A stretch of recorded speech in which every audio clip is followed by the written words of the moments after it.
जय जय रामकृष्ण हरी. श्री सद्गुरू महाराजांची अशीच प्रवचने श्रवण करण्यासाठी कीर्तन प्रवचनमाला या यूट्यूब चॅनलला लाईक, शेअर आणि सबस्क्राईब करा. जय श्रीराम. श्रीराम जय राम जय जय राम. श्रीराम जय राम जय जय राम जय जय राम.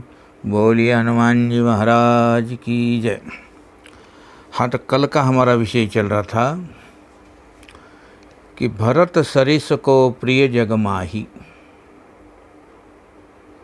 भरत के समान जगत में कौन प्रिय है. और वही भगवान राम बंदरों का परिचय कराते हैं. गुरु वशिष्ठ से ये कहे हैं कि हे ये बंदर मेरे मित्र है गुरुदेव. ये सब सखा सुनऊ मुनि मेरे, भय समर सागर मह बेरे. मम हित लागी जन्म इन हारे, भरत हूँ ते मोहि अधिक प्यारे. गुरुदेव, और ये मुझे भरत से भी अधिक प्रिय है.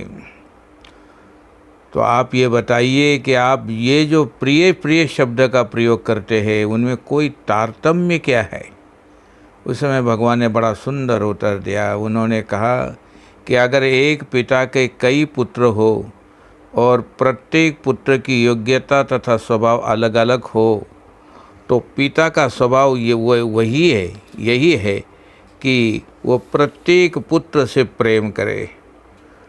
कोई कवि है, कोई दाता तथा कोई योद्धा है. और जो पुत्र जिस विद्या में सफलता प्राप्त करके लौटेगा, पिता उस समय उसे गले लगाकर कहेगा कि तुम मुझे प्रिय पुत्र हो. इसी प्रकार संसार के सब जीव भगवान कहते हैं मेरे ही पुत्र है, इसलिए वे सब मुझे प्रिय है. किंतु होता ये है कि भले ही पिता बुद्धिपूर्वक सबकी प्रशंसा करे, पर मन के संदर्भ में उसकी प्रियता भिन्न भिन्न होती है. उस प्रसंग में भगवान ने जो निरूपण किया है उसमें एक क्रम बताते हुए कहा कि सकल विश्व यह मम उपजाया, सब पर मोरी बराबरि दाया. पर सब ते अधिक मनुज मोहि भाई. समस्त प्राणियों में मनुष्य मुझे सबसे अधिक प्रिय है. मनुष्य में भी ब्राह्मण भी और भी प्रिय है. पर ये समझने की भूल नहीं करनी चाहिए कि ब्राह्मण की कक्षा ही सर्वोच्च है. उन्होंने कहा कि ब्राह्मण की अपेक्षा भी वेदज्ञ मुझे ज़्यादा प्रिय है. और वेदज्ञ से भी अधिक जीवन में धर्म का आचरण है वो अधिक प्रिय है. धार्मिकों में भी जो वैराग्यवान है वो मुझे अधिक प्रिय है. वैराग्यवानों में भी ज्ञानी अधिक प्रिय है. और ज्ञानी की अपेक्षा भी विज्ञानी प्रिय है. इस क्रम में अंत में भगवान ने जो वाक्य कहा वो समझ में आने योग्य है. विद्यार्थी चाहे किसी भी कक्षा में हो, किंतु अध्यापक उसे ये तो नहीं कहेगा कि तुम कितनी नीची कक्षा में हो, क्योंकि वो तो जानता है कि यदि कोई विद्यार्थी अपनी किसी भी कक्षा में ठीक ठाक ढंग से शिक्षा प्राप्त कर रहा हो तो वह आगे जाकर पूर्णता प्राप्त कर लेगा. तो भगवान ने कहा कि इन सब पुत्रों में से एक ऐसे पुत्र की कल्पना करो कि एक पितु भगत बचन मन कर्मा, सपने जानन दूसर धर्मा. जो मन वचन और कर्म से केवल पिता से ही प्रेम करता है तथा पिता से प्रेम को छोड़कर उसके जीवन में अन्य कोई धर्म है ही नहीं, उन्होंने स्पष्ट रूप से कहा है। देखो, सो सुत प्रिय पितु प्राण समाना, यद्यपि सो सब भांति आयाना। भले ही वो संसार की दृष्टि से आयना हो, पर पिता को तो पूर्ण समर्पित है। वो पुत्र प्राणों से प्यारा है। इसी संदर्भ से मिलता जुलता एक बड़ा सुंदर संकेत आता है कि लक्ष्मण परशुराम संवाद, उसमें भी ऐसा ही आता है। लक्ष्मण जी की वाणी सुनकर परशुराम जी को क्रोध आ रहा है। उन्हें शांत करने के लिए भगवान राम जो वाक्य कहते हैं, उसे सुनकर परशुराम जी को प्रारंभ में यही लगता है कि श्री राम तो मेरी महिमा को स्वीकार करते हैं, पर इस बालक की अयोग्यता है, क्योंकि वो स्वयं अपने मुंह से कह रहे हैं कि नाथ करिए बालक पर छोऊ। महाराज ये तो बालक है। परशुराम जी ने व्यंग्य भरी दृष्टि से देखा लक्ष्मण की तरफ, ये बालक लग रहा है। अच्छा ये बताओ, अगर ये बालक है तो कितनी आयु वाला बालक है? भगवान ने तुरंत कहा, नाथ करिए बालक पर छोऊ, सूद दूध मुख करिए न कोई कहूँ। ये तो दूध मुँह बालक है, दूध पीने वाला बालक है। इस पर तो आपको क्रोध करना ही नहीं चाहिए। साथ साथ ये भी कह दिया भगवान ने, जो पै प्रभु प्रभाव कछुआना, तो करी बराबरी करत आयाना। ये तो आयाना है, आपका प्रभाव जानता होता तो भला। ये आयाना का मतलब अज्ञान है, तो भला आपसे ठिठाई करता ही है। सुनकर परशुराम जी को थोड़ी प्रसन्नता हुई। उन्हें लगा कि राम मेरी प्रशंसा कर रहे हैं, पर सत्य यह है कि वह लक्ष्मण जी की प्रशंसा कर रहे थे। इस बात को परशुराम जी ने बाद में अनुभव करा। राम की गूढ़ भाषा परशुराम जी के समझ में नहीं आई। भगवान ने जब ये कहा कि महाराज लक्ष्मण दूध मुहे बालक है, तो श्री राम का उद्देश्य क्या था? यद्यपि अवस्था की दृष्टि से तो वे दूध मुहे नहीं है। इसका अभिप्राय यह है कि बालक जब बड़ा होता है तो अन्य वस्तुएं तथा भोजन आदि का आश्रय लेता है, पर दूध मुहा जो बालक है वो माँ के दूध को छोड़कर अन्य कोई ग्रहण नहीं करता। इसी प्रकार भगवान श्री राम कहते हैं कि ज्ञानी मेरे बड़े पुत्र है, इनके जीवन में वैराग्य है, साधना है, सत्कर्म है, एकाग्रता है, इनके द्वारा इनकी पूर्ति हो रही है।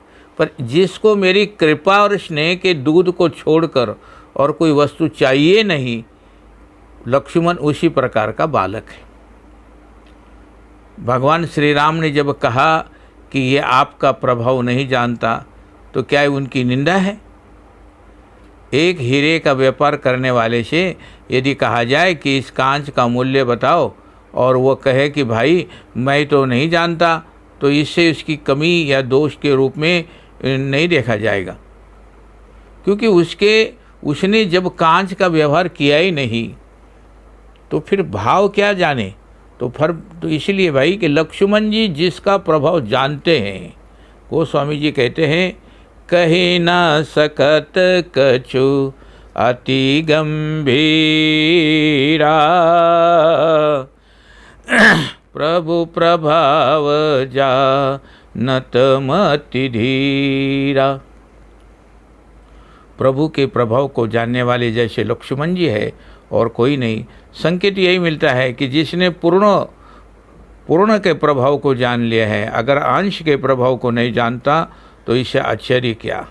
और जब प्रभु ने कहा आईना है, तो लोक में आईना शब्द निंदावाचक भी है, पर भगवान के शब्दकोश में इसमें बहुत बड़ी प्रशंसा है।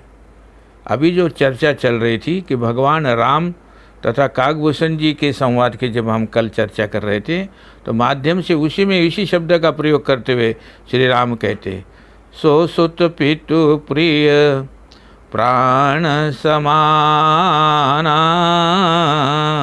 यद्यपि सो सब भांति आयाना। इसका अर्थ ये कि जो श्याना है संसार उसकी पूजा करेगा, पर जो आयना बालक है उसे मैं ही अपने सीने से लगा के रखता हूँ। उस प्रसंग के अंत में भगवान ने यही कहा, सुनु मन धरु सब तजि भजु मोही। और सुग्रीव ने जो बात कही वही बात लक्ष्मण जी ने भी कही। वन गमन के समय भगवान ने लक्ष्मण जी को धर्म का उपदेश दिया। उन्हें वन में चलने का आदेश देते हुए वो कहते हैं कि तुम गुरु पिता माता की सेवा करो, यही धर्म है लक्ष्मण। किंतु लक्ष्मण जी एक वाक्य में कह देते हैं, धर्म नीति उपदेशियताहि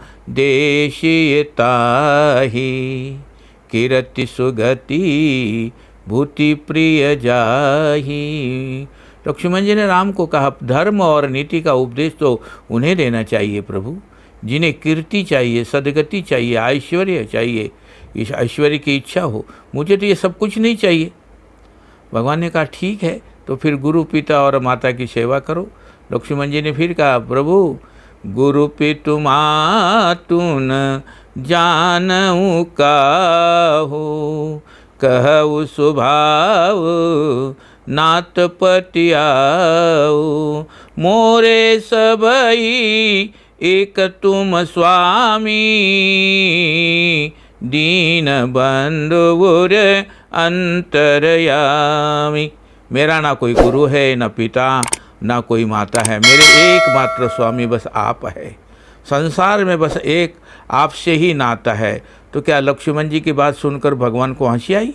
यद्यपि सुग्रीव जी की बात सुनकर तो भगवान को हंसी आ गई थी, किंतु लक्ष्मण जी की बात सुनकर भगवान मौन हो जाते हैं और अंत में कहते, अच्छा भाई, मागऊ बिदा मातु सन जाई, आवऊ बेगी चलऊ वन भाई। अपने माता से आज्ञा लेके आओ लक्ष्मण जी, चलो वन में चलेंगे। इसका अभिप्राय है कि सुग्रीव और लक्ष्मण जी की स्थिति भिन्न भिन्न है। सुग्रीव को अपनी सीमा में ही रहकर प्रभु को प्राप्त करना है। सब कुछ छोड़कर प्राप्त करना ना तो उनके लिए संभव है और ना ही उचित है। श्री राम जय जय राम, श्री राम जय जय राम, श्री राम जय जय राम, श्री राम जय जय राम।